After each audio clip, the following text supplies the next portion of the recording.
ใส่อีแม่เอาสีได้คือนี่เอาสีนี่นี่นี่นี่แม่ใหญ่สีน้ำตาลเนี่ยสีนั้นก็คือยุจอมันขึ้นเจ้าคนสูงคนใหญ่อย่าคือได้ไหม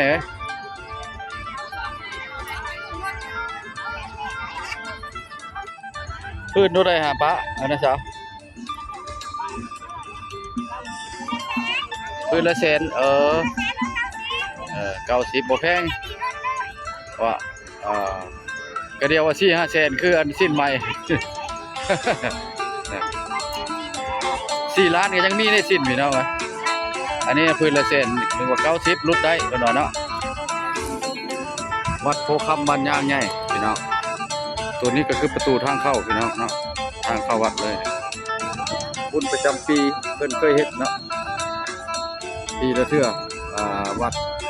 โพคำบ้านยางใหญ่เฮาเนาะเมืองเซบังไฟแข่งขมวนพี่น้องตอนนี้ก็กำลังฮ้อนพี่น้องบริเวณวัดนี่ก็ซ้ำนี้ละคนก็ได้เนาะพี่น้องบุญประจำปีเพิ่นเคยเฮ็ดเนาะปีละเทื่อวัดโพคำบ้านยางใหญ่เฮา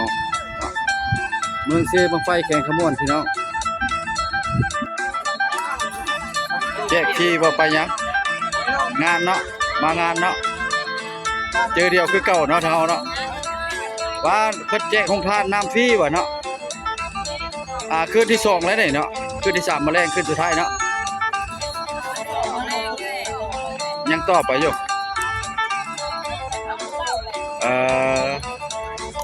อันบ้านยางใหญ่แล้ววะนี่บ้านยางใหญ่พี่น้องตัวนี้ก็ฮ้อนแล้วก็มาเอาน้ำเนาะเพิ่นก็มีการแจกน้ำโรงทานก็แจกฟรีนี่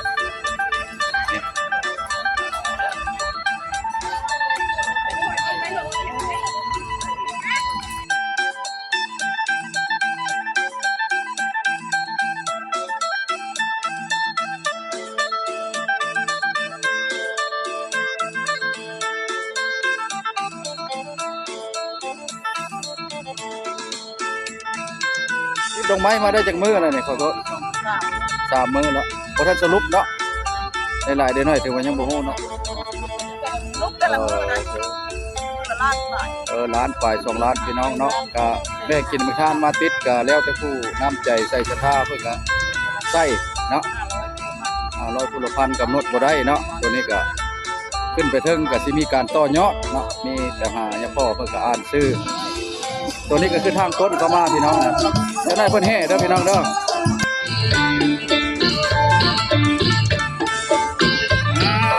เซิงเด้อพี่น้องเซิงแล้วไปบางใดบ่ขึ้นแล้วลงขี้ตุ่มเด้อมื้อนี้แหละมันมีการลงตุ่มเด้อเตรียมรองไว้ท่าเฮ็ดบ่ใหญ่เฮ็ดบ่ใหญ่โอ้ยสิมีการแห่และมีการฟ้อนเนาะศิลปะน้องมาเยี่ยมเฮา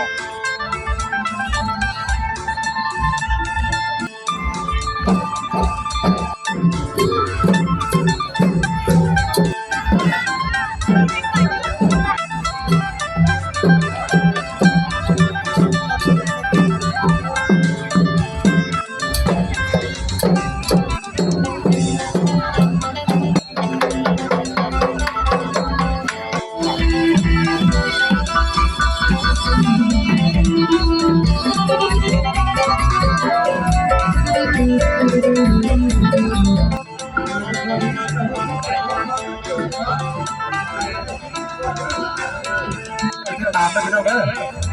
เนี่ยตื่นท่านเลย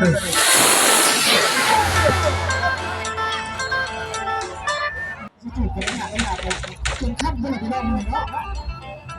เสียช่วงเสียแล้วกันคือกันกระทงทุกกระทงเด้อโยมแม่ที่ศิลปะกระทงร้อยนักเรียนเด้อกระทง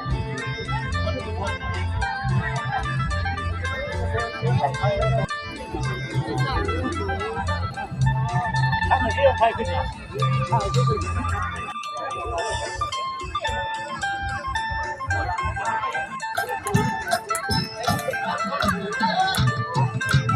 เพิ่มเจ้าลูกก่อนเลย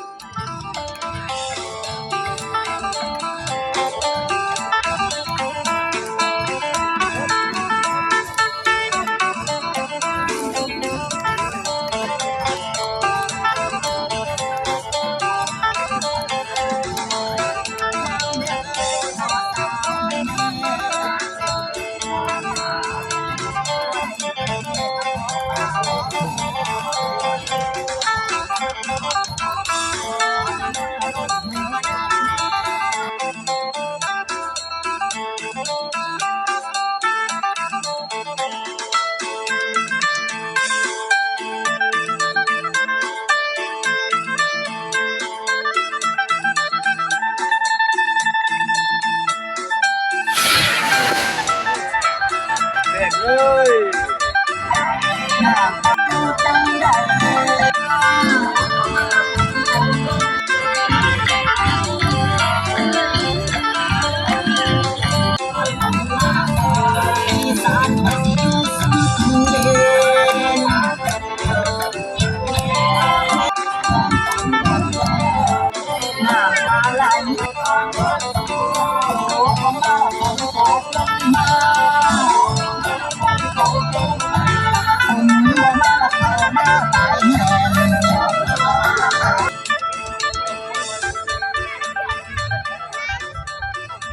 คลิปนี้ก็สิได้ขออำลาพระจากเด้อมาบุญบังไฟบ้านยางใหญ่เมืองเสมาไฟไข่ขมวนพี่น้องขอปิดคลิปไว้เพียงส่ำนี้คลิปหน้าจะพบกันใหม่